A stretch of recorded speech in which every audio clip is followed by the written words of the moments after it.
Life on my ranch had always been simple, quiet, and honest. The land stretched wide with golden fields, a few cattle grazing lazily under the sun, and the kind of silence that made a man feel free. I had worked hard for this place, saved every penny I could, and when I finally bought the property, I thought I'd found a little corner of the world where no one could tell me how to live. Of course, being inside an HOA meant there were always rules about fences, landscaping, or the color of the barn. Annoying, yes, but nothing I couldn't live with. What I never expected was that the HOA would one day come after something as sacred as my rights. It all started with a letter tucked neatly inside my mailbox one Friday afternoon. At first glance, it looked like any other HOA notice, probably another reminder about lawn maintenance or a community event. But the bold, capitalized words across the top made my stomach turn. Mandatory firearm ban within HOA boundaries. I must have read it 3 times, certain my eyes were playing tricks. According to the board, effective immediately, all firearms were to be removed from properties in the community. Rifles, shotguns, handguns. It didn't matter if you used them for sport, protection, or ranch work. The HOA declared them a safety risk and claimed the rule was for community harmony. I sat on my porch with that letter in my hand, staring out at the land I'd poured my soul into. My firearms weren't just tools. They were part of my life. I used my rifle during hunting season to put meat in the freezer. I kept a handgun in the house for protection, like my father and grandfather before me. On a ranch, owning guns wasn't about politics or power, it was about survival.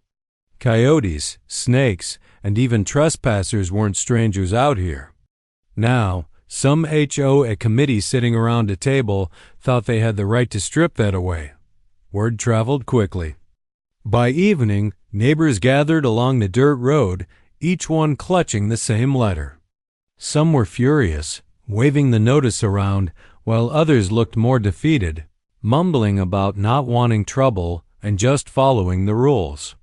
Nobody could believe it.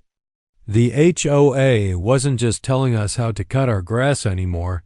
They were telling us how to live, what we could own, and even how we could defend ourselves. A chill crept through me as the sun set over the ranch.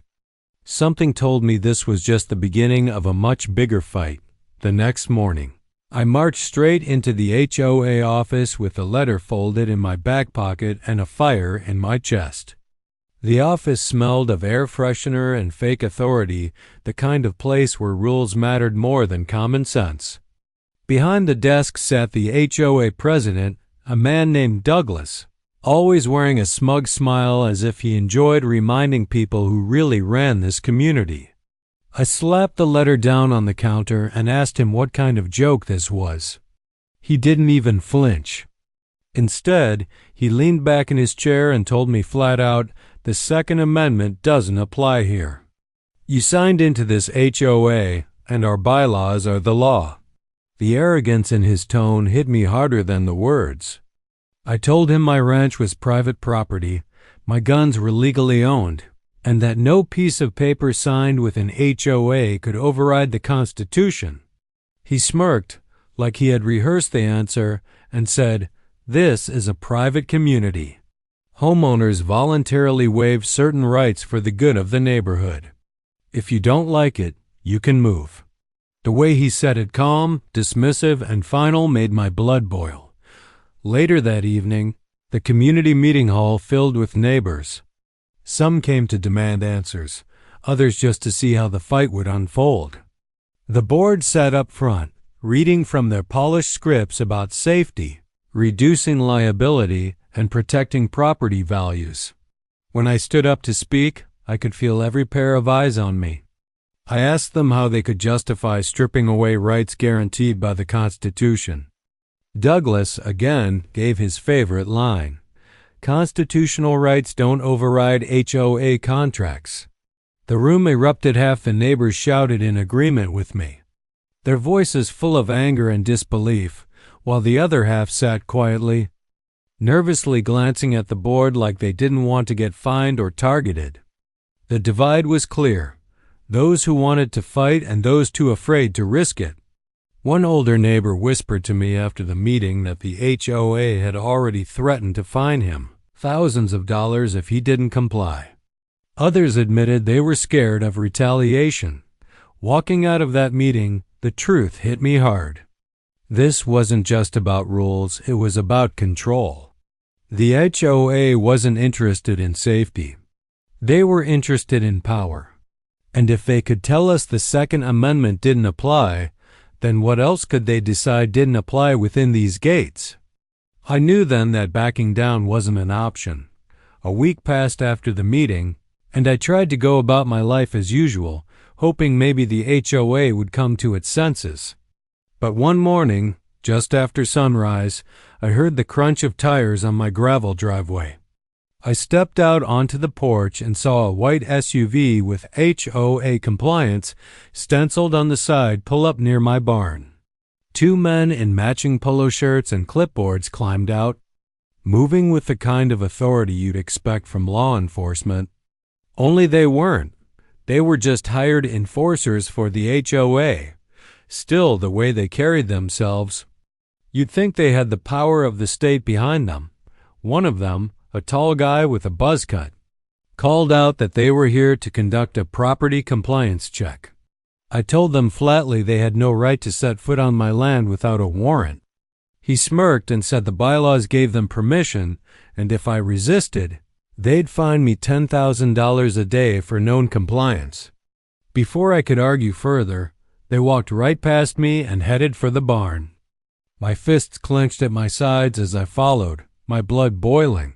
Inside, they found my locked gun cabinet, the same one I'd had for years, bolted to the wall. I told them those firearms were registered, legal, and protected under federal and state law. They didn't care. One of them shoved a paper in my hand, a so-called confiscation notice, signed by the HOA board. It said I had voluntarily surrendered my firearms by agreeing to the HOA's terms of living in the community. I tore the paper in half, but that didn't stop them. With tools they'd brought along, they forced open the cabinet. The metallic snap of the lock breaking echoed through the barn like a gunshot, only worse. I watched as they pulled out my hunting rifle, the shotgun my father had given me, and even my old revolver I'd kept for protection. They logged each piece on their clipboard, acting like bureaucrats instead of thieves. When I stepped forward, the buzz-cut man raised his hand and said if I interfered, they'd call security and escalate matters. By the time they left, the cabinet was empty and my land felt violated.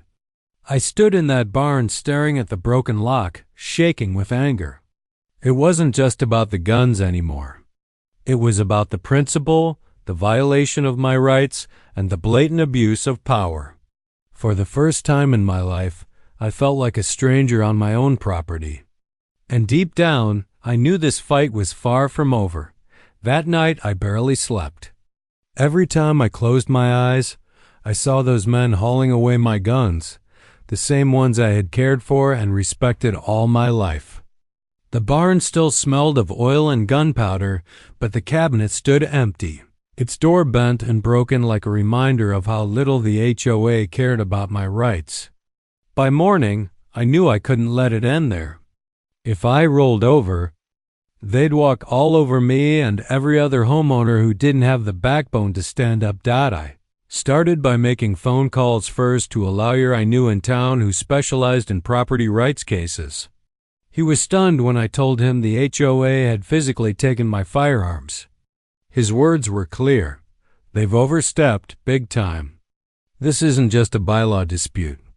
This is a violation of constitutional protections and property rights.